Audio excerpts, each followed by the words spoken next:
So I would like to facilitate Mr. C. Ismail Kamda, sir.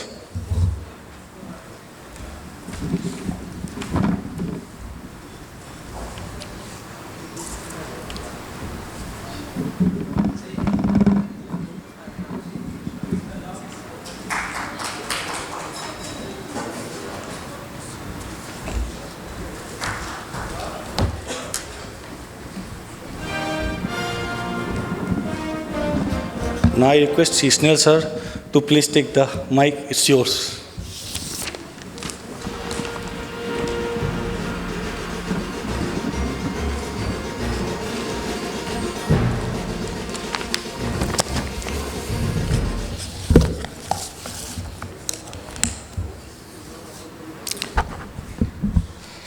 So, good evening to all.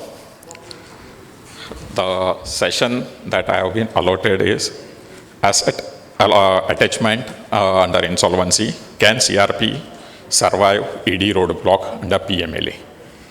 So one needs to understand what is PMLA and what is the procedure and how it differs from IBC basically, and whether IBC prevails over PMLA or PMLA prevails over IBC. So in the given points that we need to understand is when we speak on PMLA, so PMLA Act came into play in 2002 and it basically speaks on the proceeds of the crime. The key revolvement of the whole act is on the proceeds of the crime. And the definitions that were made for process of the time were amended twice.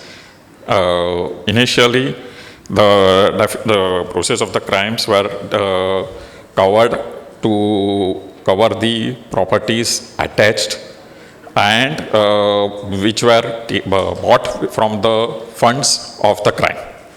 And later on, in 2019, an amendment came where the proceeds of the crimes, whether it is from the proceeds of the crime, if it cannot be stipulated, but the assets have been taken where directly or indirectly this proceeds of the crime is related, then also that assets can be attached. What one needs to understand is the process of PMLA on the attachment side.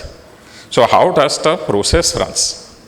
So the whole of the process of PMLA starts with a filing of a complaint, and that complaint needs to be within 30 days needs to be filed with the adjudicating authority under the PML Act, adjudicating not under IBC. So there is a provisional attachment done for first 30 days, and then that complaint is made out of that and filed. Before the complaint is made or the provisional attachment is done, the process is to do an investigative, EOW, the investigative agencies, does the investigations on the things. And thereafter, it goes for this process. So first a provisional attachment, post that again adjudicating authority allowing the attachment of the property for 180 days, maximum period that they have told.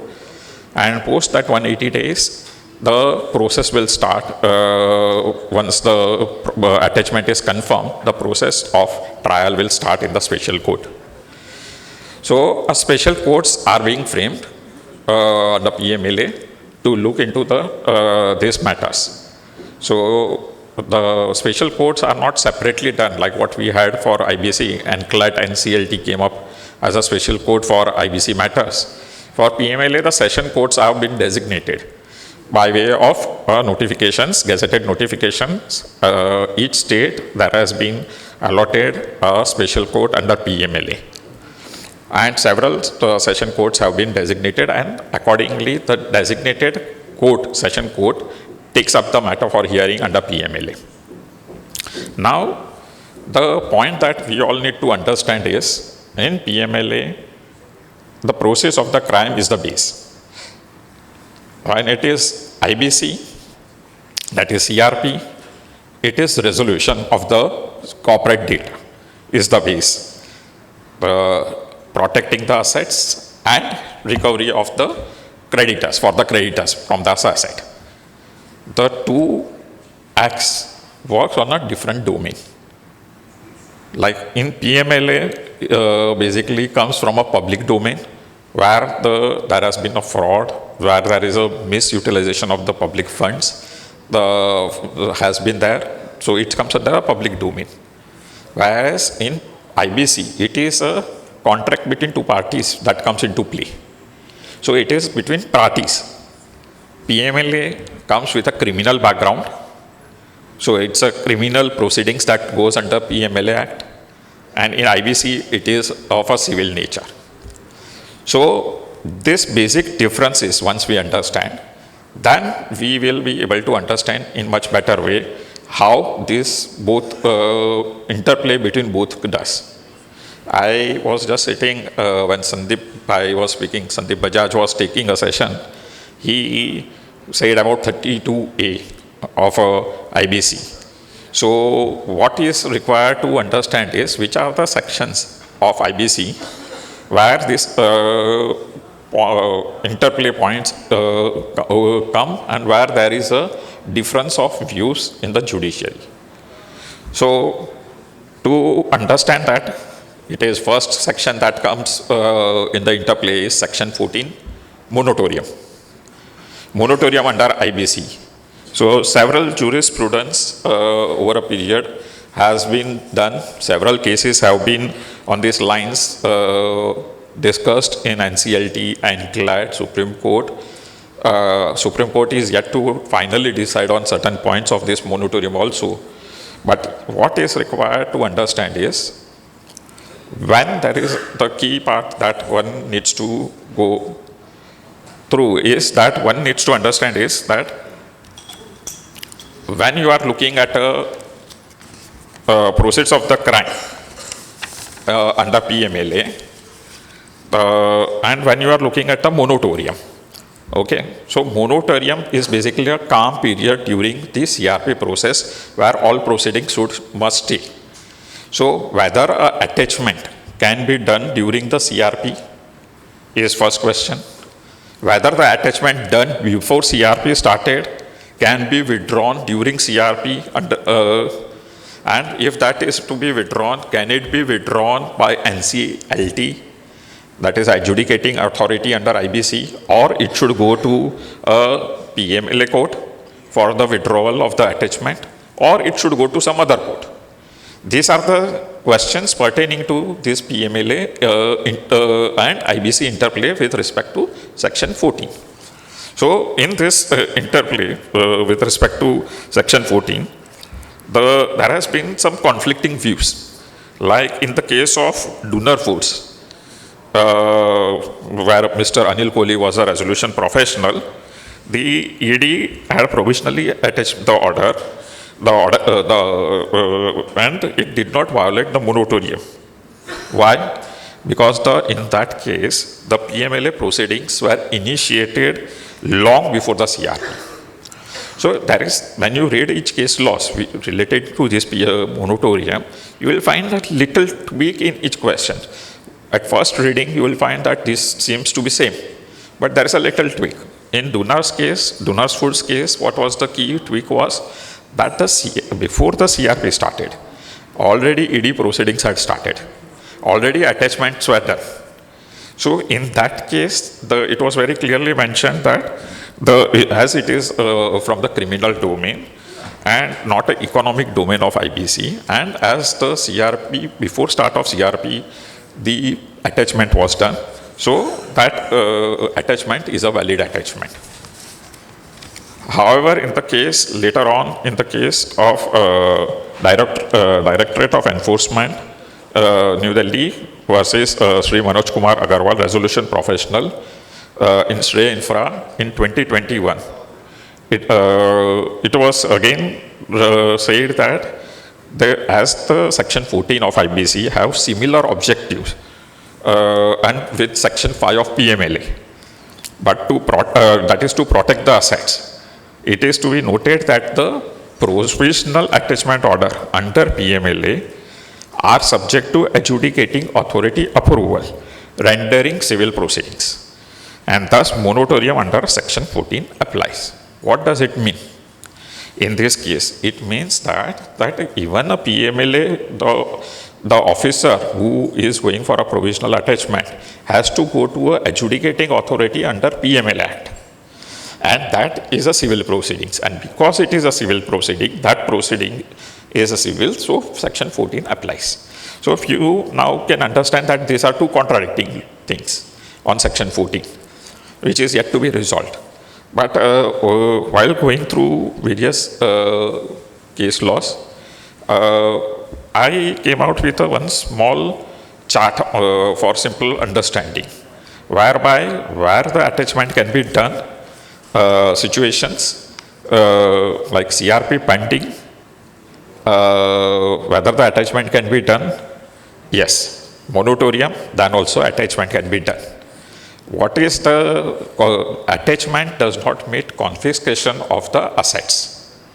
What we need to also understand that under PMLA, the process, once the attachment is done, thereafter the trial does, and after the trial ends, the confiscation of the assets is done.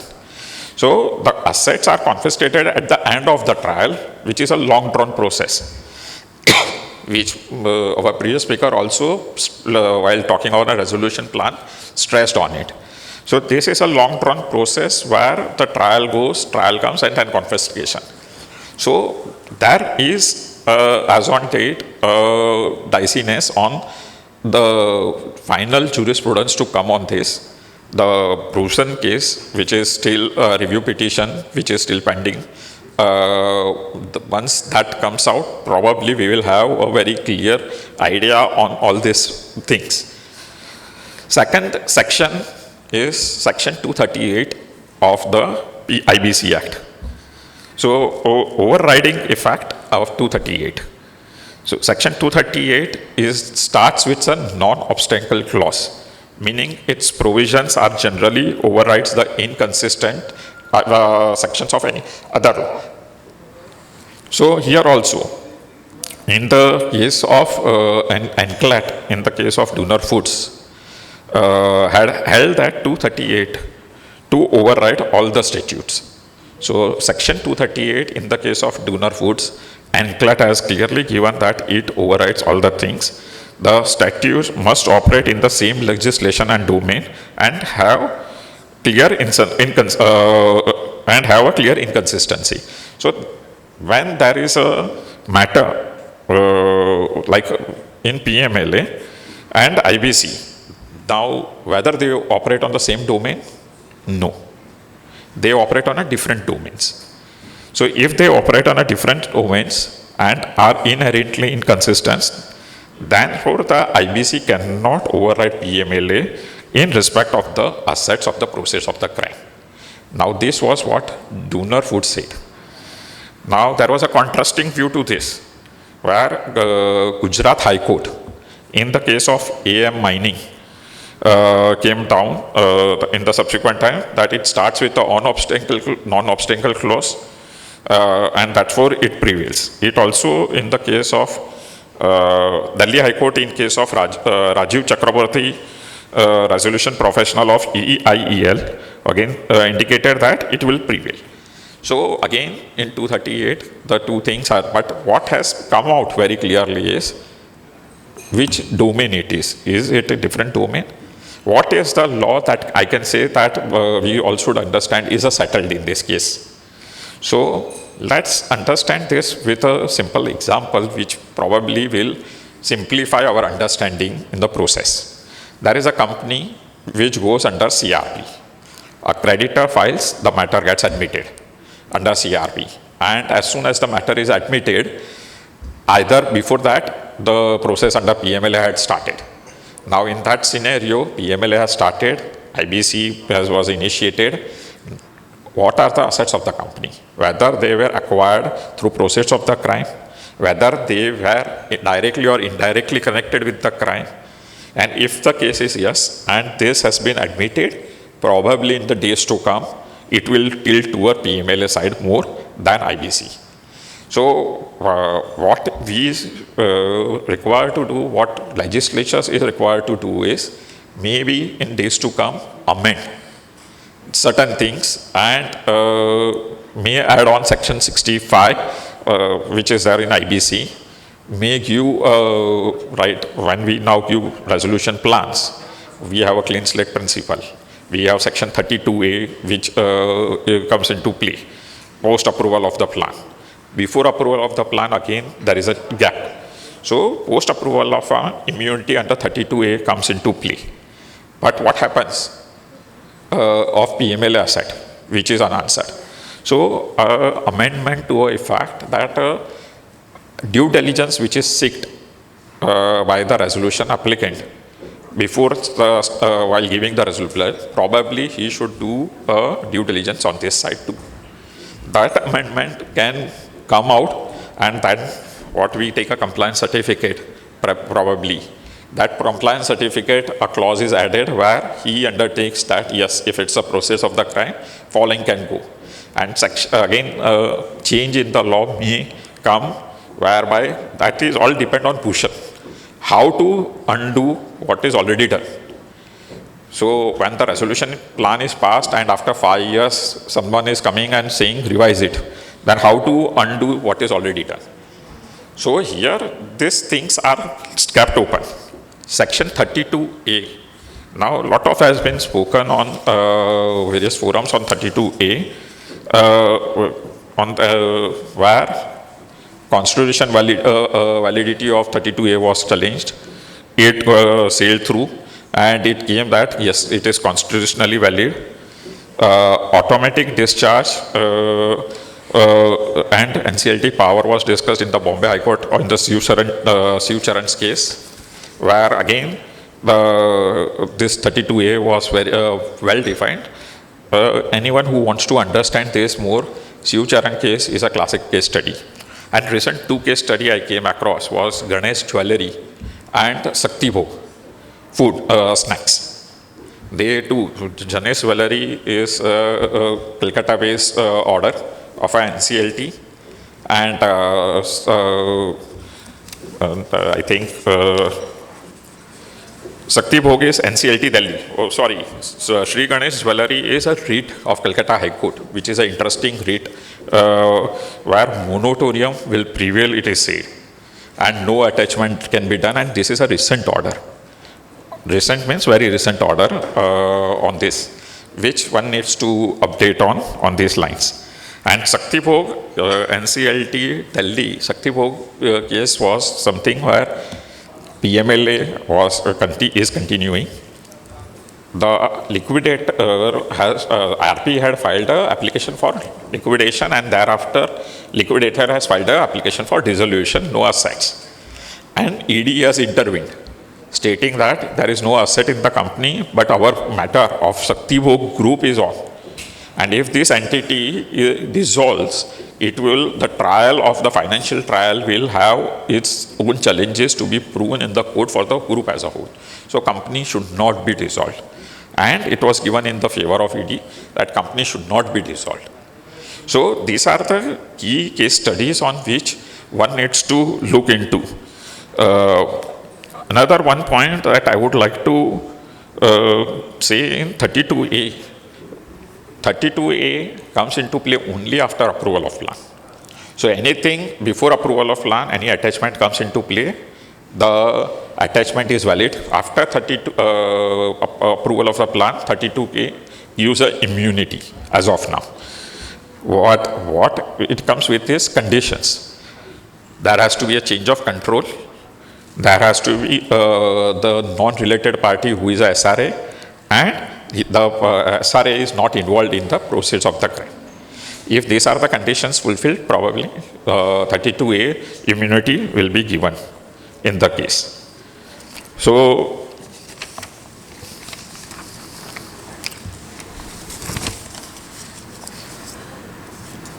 IBC cannot be used to claim immunity from attachment. In Duner's case, this came out very strongly that in IBC, this cannot be taken as shelter of. So, overall, latest sequence that has happened, case laws that has come, and the case which are still yet to be adjudicated. In that cases, what we are seeing is many cases, the matter is being admitted, the key offenders are absconding. Okay, they does not get any immunity under IBC also. Corporate debtor is getting immunity, not the individual offender. So they, to circumvent, they have been creating a structure whereby the matter admits into IBC, ISRA comes and takes over the company, and thereby their litigation under PMLA gets weakened. Now this is something like what we, in the initial days of our company law study, if you remember, our case was Solomon versus Solomon, piercing the corporate wheel. So in days to come, we will also come to see this piercing of wheel under IBC, where these offenders are trying to circumvent the offense that they have committed under PMLA under the guise of IBC. So some suggestions that by way of reforms that is expected is Section 65 of IBC to be amended in the situation when resolution plan is later found to be involved in fraud. The timeline for the ED to act before the immunity of 32A. So ED at least has to push the thought across before 32. So approval of plan is there. So before approval of plan, this comes into play. The mandating cross verifications of the assets of during CRP with the proceeds of the crime. The SRA be obliged to conduct DD by incorporating caveat emptor principle and introduce the appeal mechanism for proceeds of crime post resolution with fixed timelines. So probably these are some suggested forms that can be suggested to the legislature and in days to come that can change the scenario. With this, I would like to conclude on the talk on the interplay between IBC and PMLA. And in IBC, basically the three key sections that I have discussed is moratorium, section 238 and 32A. Thank you.